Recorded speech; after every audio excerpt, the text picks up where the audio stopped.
gace ka Bigogwe abatutsi baho bari baturiye ikigo cy'abakomando cya Bigogwe kuva muri 1990 urugamba rwo kubohora igihugu rutangira. Izo ngirwangabo zitwaga inzirabwoba kuva tariki 5 z'ukwezi kwa 10 izo ziraye mu Rututsi ahangaha zirabica, abandi zibagira zirabamugaza.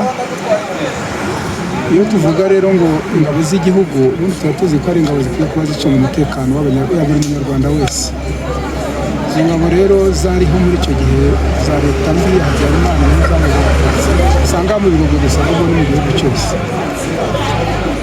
Zitandukanye rero n'ingabo dufite ubu ngubu, ingabo za RDF, ingabo z'igihugu dufite, ingabo dukomora kuri RPA, ingabo zari za RPA, ubu ni ingabo zari za RPF Inkotanyi, ingabo zarizwe neza, ingabo zari zifite ndetse n'ubu zigifite indangagaciro za kimuntu, impuhwe.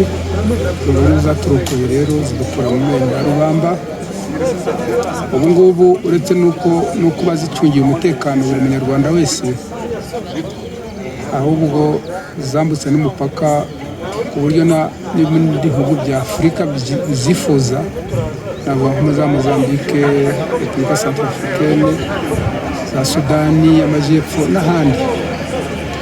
Abo zacu rero dukomora tw'Inkotanyi, ingabo z'Abanyarwanda ariko n'ingabo za Afurika.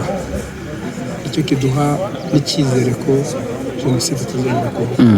Uru rwibutso rwa Bigogwe kuki rudashyirwamo ayo mateka yose ngo uje abaje kurusura bayasangemo y'uruhare rw'izo ngabo?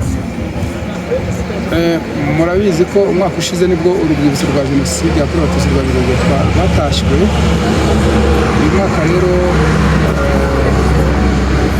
kuva mu kwezi kwa 7 k'uyu mwaka amaze ko aribwo ingengo y'imari y'akarere itangira gushyirwa mu bikorwa. Igikorwa cyo gushyira amateka muri uru rwibutso kirateganijwe kuko ingengo y'imari y'iki gikorwa cyo gushyira amateka muri uru rwibutso yarateganijwe.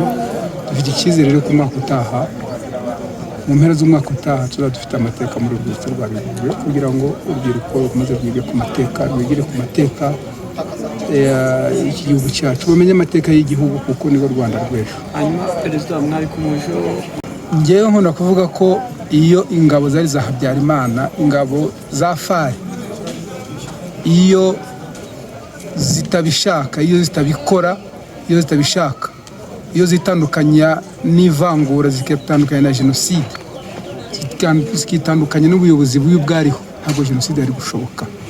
Jenoside yakorewe abatutsi yarashobotse kubera ko izitwaga ngo ni ingabo z'igihugu zicanditse muri jenoside. By'umwihariko ahangaha mu Bigogwe hari igihe abatutsi bihagararagaho bagahangana n'interahamwe, ariko ingabo z'ikigo cya Bigogwe, ingabo za Habyarimana, zigakora intervention, zikaza zikarasa, zigatera amagrenade, ndetse nizo zatumariye n'imiryango yari yarahungiye mu nsengero. Iyo ingabo rero zihagarara ku nshingano zo kurinda igihugu n'abagituye, ntabwo jenoside yari